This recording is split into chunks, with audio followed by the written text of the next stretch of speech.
Boa tarde, pessoal. Nós estamos aqui para mais um Nutrient Time da Danone, fazendo uma cobertura do Ganepão. Nós acabamos de assistir uma mesa muito interessante sobre câncer, na realidade, qual o impacto da nutrição no câncer e qual o impacto do exercício físico no câncer. E nós começamos essa mesa com a Juliana, nutricionista, falando sobre o impacto do ômega 3 na evolução do câncer de uma forma geral. Ela pesquisa muito sobre isso.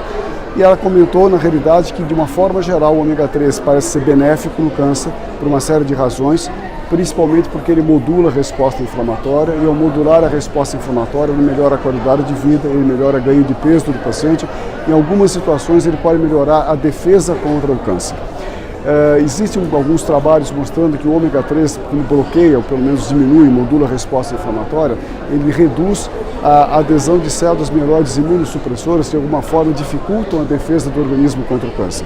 E ao dificultar a defesa do organismo contra o câncer, elas obviamente permitem o crescimento tumoral. O ômega 3 agindo sobre a resposta inflamatória diminui o acesso dessas células mieloides imunossupressoras no câncer e melhora a defesa do organismo contra o câncer.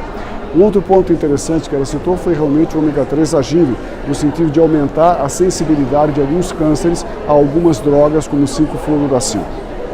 Mas como toda situação de nutrientes, a resposta do organismo ao mesmo de organismos diferentes ao mesmo nutriente é muito diversa. Para vocês terem uma ideia, apenas 45% dos indivíduos respondem ao ômega 3 como nós achamos que eles deveriam responder. Porque existe uma diversidade genética e uma diversidade de biodisponibilidade nossa no sentido de responder a este ou aquele nutriente. E é por isso que alguns estudos mostram vantagens do ômega 3 sobre alguns cânceres, outros não mostram vantagens.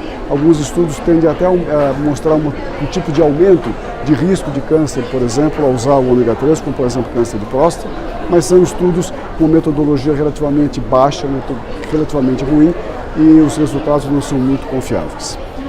A segunda palestra foi do Dr. Olaviano, da Universidade Sapienza de Roma, que nos falou sobre a plasticidade da célula cancerosa. E isso é extremamente interessante, porque a célula cancerosa tem uma capacidade de adaptação ao meio ambiente extremamente diversa. Como para vocês terem uma ideia, por exemplo, uma célula cancerosa consegue sobreviver num estroma que tem menos de 1% de oxigênio. Então os mecanismos adaptativos da célula neoplásica são muito interessantes e muito bem desenvolvidos. E ele mostra, então, através dessa plasticidade das células, como é que a disponibilidade nutricional do ambiente pode mudar o metabolismo celular e, eventualmente, mudar o comportamento de um tumor. E isso abre campo para que nós possamos modificar, através dos nutrientes, o metabolismo da célula tumoral e a própria evolução do tumor. Muito interessante foi a palestra da doutora Elisabeth de Waal, porque ela mostrou claramente no estudo que ela tem feito na Bélgica e alguns outros estudos, como é importante a atenção precoce nutricional para o paciente com câncer.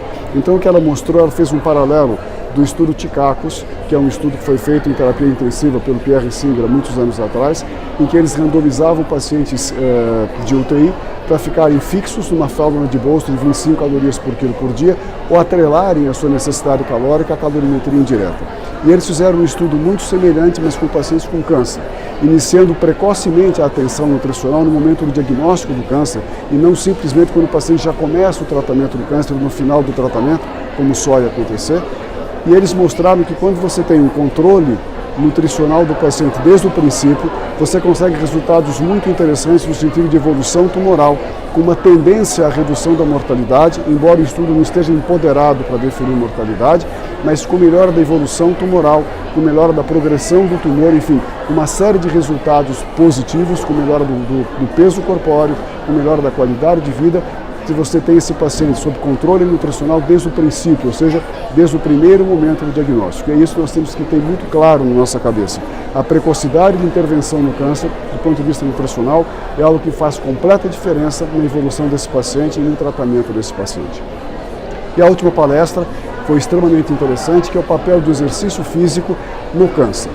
E o Dr. Ivens, do Hospital Sírio-Libanês, mostrou claramente que o exercício físico é extremamente importante na prevenção do câncer. Pelo menos 13 tipos de cânceres definidamente são preveníveis através do exercício físico. Após o diagnóstico do câncer, também o exercício físico melhora muito a evolução do câncer. O exercício físico permite, por exemplo, a liberação de miocinas, de uma interleucina 6 específica do músculo, que reduz o crescimento tumoral e dificulta a evolução tumoral. O exercício físico durante o tratamento do câncer melhora a tolerância à quimioterapia, melhora a persistência da massa muscular, a preservação da massa muscular, e isso faz com que o paciente tolere muito melhor uma cirurgia, tolere muito melhor a quimioterapia e tolere muito melhor, por exemplo, se ele tem uma complicação que o leve para a terapia intensiva. Então, de uma certa forma, quando o paciente tem câncer ou na prevenção do câncer, o exercício físico faz parte direta da vida completa desse indivíduo, no sentido de prevenir, no sentido de tratar, de ajudar no tratamento e de ajudar nas complicações, sejam elas da quimioterapia, sejam elas da radioterapia ou sejam elas da cirurgia. E é isso que eu tenho para falar para vocês. Muito obrigado.